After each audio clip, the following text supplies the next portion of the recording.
ਸਤਿ ਸ਼੍ਰੀ ਅਕਾਲ ਦੋਸਤੋ। ਚੈਨਲ ਕਲਮਾਂ ਦੇ ਦੇਸੋ ਦੀ ਜਾਨਿਬ ਤੋਂ ਕਿਤਾਬ ਖਾਣਾ ਬਦੋਸ਼, ਜੋ ਕਿ ਅਜੀਤ ਕੌਰ ਜੀ ਦੀ ਸਵੈ ਜੀਵਨੀ ਹੈ, ਦਾ ਪਹਿਲਾ ਭਾਗ ਲੈ ਕੇ ਤੁਹਾਡੇ ਨਾਲ ਹਾਜ਼ਰ ਹਾਂ। ਦਰਦ ਹੀ ਜ਼ਿੰਦਗੀ ਦਾ ਆਖਰੀ ਸੱਚ ਹੈ। ਦਰਦ ਤੇ ਇਕਲਾਪਾ। ਤੇ ਤੁਸੀਂ ਨਾ ਦਰਦ ਸਾਂਝਾ ਕਰ ਸਕਦੇ ਹੋ, ਨਾ ਇਕੱਲਾਪਨ। ਆਪਣਾ ਆਪਣਾ ਦਰਦ ਤੇ ਆਪਣਾ ਆਪਣਾ ਇਕੱਲਾਪਨ ਅਸੀਂ ਇਕੱਲਿਆਂ ਹੀ ਭੋਗਣਾ ਹੁੰਦਾ ਹੈ। ਫਰਕ ਸਿਰਫ ਇੰਨਾ ਹੁੰਦਾ ਏ ਕਿ ਆਪਣੀ ਸਲੀਬ ਜਦੋਂ ਆਪਣੇ ਮੋਢਿਆਂ 'ਤੇ ਚੁੱਕ ਕੇ ਅਸੀਂ ਜ਼ਿੰਦਗੀ ਦੀਆਂ ਗਲੀਆਂ ਵਿੱਚੋਂ ਗੁਜ਼ਰੇ, ਤਾਂ ਅਸੀਂ ਰੋ ਰਹੇ ਸਾਂ ਜਾਂ ਮੁਸਕਰਾ ਰਹੇ ਸਾਂ ਕਿ ਅਸੀਂ ਆਪਣੇ ਜ਼ਖਮੀ ਮੋਢਿਆਂ 'ਤੇ ਚੁੱਕ ਕੇ ਆਪਣੀ ਮੌਤ ਦੇ ਐਲਾਨ ਨਾਲ ਲੋਕਾਂ ਦੀਆਂ ਭੀੜਾਂ ਤੋਂ ਤਰਸ ਮੰਗ ਰਹੇ ਸਾਂ, ਕਿ ਉਸ ਹਾਲਤ ਵਿੱਚ ਵੀ ਉਹਨਾਂ ਨੂੰ ਇੱਕ ਸ਼ਹਿਨਸ਼ਾਹ ਵਾਂਗੂ ਮਿਹਰ ਤੇ ਕਰਮ ਦੇ ਤੋਹਫੇ ਵੰਡ ਰਹੇ ਸਾਂ। ਦਰਦ ਤੇ ਇਕੱਲਾਪਨ ਜੇ ਇਕੱਲਿਆਂ ਹੀ ਭੋਗਣਾ ਹੁੰਦਾ ਏ, ਤਾਂ ਫਿਰ ਇਹ ਦਾਸਤਾਨ ਕਿਉਂ ਸੁਣਾ ਰਹੀ ਹਾਂ। ਮੈਂ ਤਾਂ ਜ਼ਖਮੀ ਬਾਜ਼ ਵਾਂਗੂ ਇੱਕ ਬਹੁਤ ਪੁਰਾਣੇ ਨੰਗੇ ਰੁੱਖ ਦੀ ਸਭ ਤੋਂ ਉਤਲੀ ਨਿਪੱਤਰੀ ਟਾਹਣੀ ਉੱਤੇ ਬੈਠੀ ਸਾਂ, ਆਪਣੇ ਜ਼ਖਮਾਂ ਕੋਲੋਂ ਸ਼ਰਮਸਾਰ, ਹਮੇਸ਼ਾ ਉਹਨਾਂ ਨੂੰ ਲੁਕਾਉਣ ਦੀ ਕੋਸ਼ਿਸ਼ ਕਰਦੀ ਹੋਈ। ਸੁੰਨਸਾਨ ਇਕੱਲ ਤੇ ਭਿਆਨਕ ਖਾਮੋਸ਼ੀ ਕੋਲੋਂ ਤ੍ਰਹਿ ਕੇ ਇੱਕ ਦਾਸਤਾਨ ਕਦੋਂ ਕਹਿਣ ਲੱਗ ਪਈ। ਯਸ਼ੂ ਮਸੀਹ ਤਾਂ ਨਹੀਂ ਹਾਂ ਦੋਸਤੋ, ਉਹਦੇ ਵਾਂਗੂ ਆਖਰੀ ਸਫ਼ਰ ਵਿੱਚ ਵੀ ਇੱਕ ਨਜ਼ਰ ਨਾਲ ਲੋਕਾਂ ਦੀਆਂ ਪੀੜਾਂ ਨੂੰ ਪੂੰਝ ਕੇ ਸਿਹਤ ਦੇ, ਰਹਿਮ ਦੇ ਦਾਨ ਨਹੀਂ ਦੇ ਸਕਦੀ। ਪਰ ਲੱਗਦਾ ਏ ਆਪਣੀ ਦਾਸਤਾਨ ਇਸ ਤਰ੍ਹਾਂ ਕਹਿਣਾ ਇੱਕ ਛੋਟਾ ਜਿਹਾ ਮਸੀਹੀ ਕਰਿਸ਼ਮਾ ਹੈ ਜ਼ਰੂਰ ਨਹੀਂ। ਪਰ ਹੁਣ ਜਦੋਂ ਇਹਨਾਂ ਲਿਖੇ ਹੋਏ ਲਫ਼ਜ਼ਾਂ ਨੂੰ ਮੁੜ ਕੇ ਪੜ੍ਹਦੀ ਹਾਂ, ਤਾਂ ਲੱਗਦਾ ਏ ਵੀਰਾਨ ਬੇਕਿਨਾਰ ਰੇਗਿਸਤਾਨ ਵਿੱਚ ਮੈਂ ਜਿਵੇਂ ਮੱਲੋ ਜੋਰੀ ਲਫ਼ਜ਼ਾਂ ਦੇ ਇਹ ਥੋਰ ਬੀਜੇ ਨੇ, ਪਰ ਹਰ ਥੋਰ ਦੇ ਆਸ-ਪਾਸ ਬੇਸ਼ੁਮਾਰ ਖੁਸ਼ਕ ਰੇਤ ਏ ਜਿਹੜੀ ਤਪ ਰਹੀ ਹੈ, ਬੇਲਫ਼ਜ਼, ਖਾਮੋਸ਼। ਅਜੀਤ ਕੌਰ। ਕਿਤਾਬ ਖਾਣਾ ਬਦੋਸ਼ ਵਿੱਚ ਲਿਖੇ ਪਹਿਲੇ ਅਧਿਆਏ ਦਾ ਨਾਮ ਹੈ 101। ਪਿੱਛੇ ਮੁੜ ਕੇ ਵੇਖਦੀਆਂ ਤਾਂ ਮੇਰੇ ਪੈਰਾਂ ਦੀਆਂ ਅੱਡੀਆਂ ਤੋਂ ਸ਼ੁਰੂ ਹੋ ਕੇ ਦੂਰ ਦੁਮੇਲ ਤੱਕ ਸਿਰਫ ਅੱਗ ਦੀਆਂ ਸੁਰਖ ਲਾਟਾਂ ਭਾਂਬੜ ਬਣ ਕੇ ਵਲਦੀਆਂ ਨਜ਼ਰ ਆਉਂਦੀਆਂ ਨੇ। ਜੀ ਕਰਦਾ ਏ ਡਾਇਲ ਘੁਮਾਉਂਦੀ ਜਾਵਾਂ 101। ਇਸ ਨੰਬਰ 'ਤੇ ਫੋਨ ਕੀਤਿਆਂ ਅੱਗ ਬੁਝਾਉਣ ਵਾਲੇ ਆ ਜਾਂਦੇ ਨੇ, ਤੇ ਮਨ ਵਿੱਚ ਮੈਂ ਰੋਜ਼ ਖਬਰੇ 50 ਵਾਰੀ ਇਹ ਨੰਬਰ ਘੁਮਾਉਂਦੀ ਹਾਂ 101। ਇਹਨਾਂ ਸੁਰਖ ਲਾਟਾਂ ਦੇ ਭਾਂਬੜ ਵਿੱਚ ਮੈਂ ਰੋਜ਼ ਸੜਦੀ ਹਾਂ, ਦਿਨੇ ਘੱਟ ਰਾਤੀ ਬਹੁਤੀ। ਇਸ ਅੱਗ ਵਿੱਚ ਰੋਜ਼ ਨਹਾਉਣਾ ਮੇਰੀ ਤਕਦੀਰ ਹੈ। ਇਹ ਤਕਦੀਰ ਬਹੁਤ ਸਾਰੇ ਵਰ੍ਹੇ ਪਹਿਲਾਂ 14 ਤੇ 15 ਅਗਸਤ ਦੀ ਵਿਚਕਾਰਲੀ ਰਾਤ ਨੂੰ ਮੇਰੇ ਮੱਥੇ 'ਤੇ ਹੀ ਨਹੀਂ, ਮੇਰੇ ਸਾਰੇ ਪਿੰਡੇ 'ਤੇ ਲਿਖੀ ਗਈ ਸੀ। ਤੇ ਫਿਰ ਅਗਲੇ 7 ਦਿਨ ਕੋਈ ਮੇਰਾ ਮਾਸ ਖੁਰਚ ਖੁਰਚ ਕੇ ਇਸ ਤਕਦੀਰ ਨੂੰ ਮੇਰੇ ਪਿੰਡੇ 'ਤੇ ਉੱਕਰਦਾ ਰਿਹਾ ਸੀ। ਜੇ ਮੈਂ ਪਿੱਛੇ ਵੱਲ ਤੁਰਨਾ ਹੋਵੇ ਤਾਂ ਇਸ ਅੱਗ ਤੋਂ ਸ਼ੋਲਿਆਂ ਵਿੱਚੋਂ ਤੁਰ ਕੇ ਹੀ ਜਾਣਾ ਹੋਵੇਗਾ। ਪਿੱਛੇ ਤੁਰਨਾ ਬਹੁਤ ਦੇਰ ਤੋਂ ਟਾਲ ਰਹੀ ਸਾਂ। ਅੰਮ੍ਰਿਤਾ ਜੀ ਨੇ ਮੇਰਾ ਮੂੰਹ ਪਿਛਾਂਹ ਕਰਕੇ ਮੈਨੂੰ ਧੱਕਾ ਦੇ ਦਿੱਤਾ ਏ, ਤੁਰ। ਸੋ ਦੋਸਤੋ, ਇਸ ਅੱਗ ਦਾ ਸਫ਼ਰ ਤੁਹਾਨੂੰ ਵੀ ਮੇਰੇ ਨਾਲ ਹੀ ਕਰਨਾ ਪਵੇਗਾ। ਤਮਾਮ ਵਰ੍ਹੇ ਪਹਿਲਾਂ ਹੋਈ ਘਟਨਾ ਹੋ ਕੇ ਗੁਜ਼ਰ ਨਹੀਂ ਗਈ, ਹਰ ਪਲ ਮੇਰੀ ਛਾਤੀ ਵਿੱਚ ਵਾਪਰਦੀ ਹੈ। ਅੱਗ ਦੀਆਂ ਲਾਟਾਂ ਵਿੱਚ ਘਿਰੀ ਇੱਕ ਮਸ਼ਾਲ ਵਾਂਗੂ ਬਲਦੀ ਨਿਹਾਇਤ ਖੂਬਸੂਰਤ ਇੱਕ ਕੁੜੀ 2 ਛੱਤਾਂ ਉਤਰਦੀ ਹੈ। ਪੌੜੀਆਂ ਵਿੱਚ ਬਲਦੀ ਅੱਗ ਤੁਰਦੀ ਹੈ।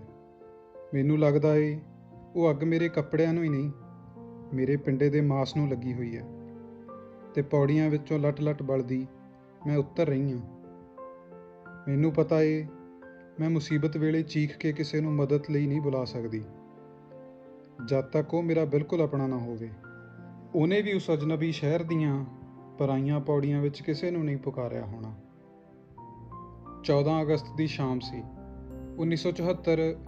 ਮੈਂ ਪ੍ਰੈਸ ਵਿੱਚ ਬੈਠੀ ਕੰਮ ਕਰ ਰਹੀ ਸਾਂ। ਘਰੋਂ ਡੌਲੀ, ਯਾਨੀ ਮੇਰੀ ਵੱਡੀ ਧੀ ਅਰਪਣਾ ਦਾ ਟੈਲੀਫੋਨ ਆਇਆ। ਘਬਰਾਹਟ ਨਾਲ ਕੰਬਦੀ ਆਵਾਜ਼। ਪੈਰਿਸ ਤੋਂ ਕੋਈ ਟੈਲੀਫੋਨ ਆ ਰਿਹਾ ਏ, ਪਰ ਗੱਲ ਦੀ ਸਮਝ ਨਹੀਂ ਆ ਰਹੀ। ਲਾਈਨ ਕਲੀਅਰ ਨਹੀਂ ਸੀ। ਹੁਣੇ ਫੇਰ ਆਵੇਗਾ, ਤੁਸੀਂ ਛੇਤੀ ਘਰ ਆ ਜਾਓ। ਪੈਰਿਸ ਤੋਂ ਟੈਲੀਫੋਨ? ਕਿਉਂ? ਮੈਂ ਕੰਬਦੇ ਹੱਥਾਂ ਨਾਲ ਕਾਗਜ਼ ਫਾਈਲ ਵਿੱਚ ਤੁੰਨੇ ਤੇ ਮੋਟਰ ਵਿੱਚ ਬਹਿ ਗਈ। ਘਰ ਛੇਤੀ।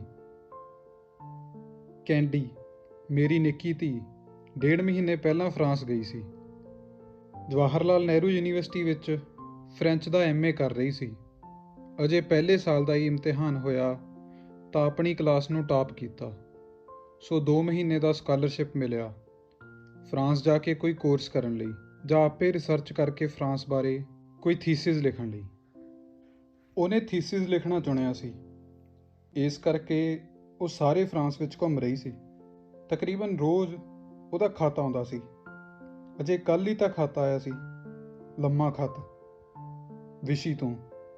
ਕਈਆਂ ਥਾਵਾਂ ਤੋਂ ਸ਼ੈਤੋ ਤੇ ਆਰਟ ਗੈਲਰੀਆਂ ਤੇ ਮਿਊਜ਼ੀਅਮ ਤੇ ਗਿਰਜੇ ਵੇਖਦੀ ਉਹ ਵਿਸ਼ੀ ਪਹੁੰਚੀ ਸੀ, ਜਿੱਥੇ ਸਿਹਤ ਬਖਸ਼ ਪਾਣੀਆਂ ਦੇ ਚਸ਼ਮੇ ਸਨ। ਤੇ ਸਿਰਫ ਫਰਾਂਸ ਤੋਂ ਹੀ ਨਹੀਂ, ਸਾਰੇ ਯੂਰਪ ਤੋਂ ਲੋਕ ਉਹਨਾਂ ਚਸ਼ਮਿਆਂ ਦਾ ਪਾਣੀ ਪੀਣ ਤੇ ਨਹਾਉਣ ਉੱਥੇ ਆਉਂਦੇ ਸਨ, ਸਿਹਤਯਾਬ ਹੋਣ ਲਈ। ਖਤ ਵਿਸ਼ੀ ਤੋਂ ਆਇਆ ਸੀ ਤੇ ਫੋਨ ਪੈਰਿਸ ਤੋਂ ਕਿਸ ਤਰ੍ਹਾਂ ਆ ਗਿਆ? ਵਾਪਸ ਪੈਰਿਸ ਆ ਗਈ ਏ ਅੱਜ, ਪਰ ਫੋਨ ਕਿਉਂ ਕੀਤਾ? ਜਦ ਤੱਕ ਕੋਈ ਖਾਸ ਮੁਸੀਬਤ ਨਾ ਹੋਵੇ, ਉਹ ਇਸ ਤਰ੍ਹਾਂ ਫੋਨ ਨਹੀਂ ਕਰਨ ਵਾਲੀ। ਮੁਸੀਬਤ ਵੇਲੇ ਵੀ ਮੇਰੇ ਕੋਲੋਂ ਛੁਪਾਉਂਦੀ ਰਹਿੰਦੀ ਹੈ। ਮਾਂ ਨੂੰ ਤਕਲੀਫ ਨਾ ਹੋਵੇ, ਇਸ ਲਈ ਝੱਲੀ ਧੀ ਮੇਰੀ। ਤੇ ਸੈਂਕੜੇ ਦਲੀਲਾਂ ਵਿੱਚ ਪਈ ਮੈਂ ਘਰ ਪਹੁੰਚ ਗਈ। ਫੋਨ ਤੇ ਆਵਾਜ਼ ਰਤਾ ਵੀ ਨਹੀਂ ਸੁਣਾਈ ਦਿੰਦੀ। ਲੱਗਦਾ ਸੀ ਕਜ਼ਨ ਦੀ ਆਵਾਜ਼ ਹੈ। ਕਜ਼ਨ ਦੀ? ਕੈਂਡੀ ਦੀ ਨਹੀਂ? ਮੈਂ ਹੋਰ ਬਦਹਵਾਸ ਹੋ ਗਈ। ਕਜ਼ਨ ਯਾਨੀ ਕਿ ਸਾਡੇ ਗੁਆਂਢੀਆਂ ਦਾ ਪੁੱਤਰ।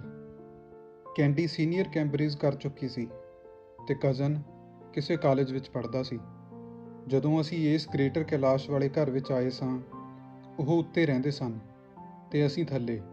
ਮਕਾਨ ਨਵਾਂ ਹੀ ਬਣਿਆ ਸੀ, ਇਸ ਕਰਕੇ ਅਸੀਂ ਦੋਵੇਂ ਕਿਰਾਏਦਾਰ ਤਕਰੀਬਨ 2 ਕੁ ਹਫ਼ਤਿਆਂ ਦੀ ਵਿੱਥ 'ਤੇ ਹੀ ਇਸ ਮਕਾਨ ਵਿੱਚ ਆਏ ਸਾਂ।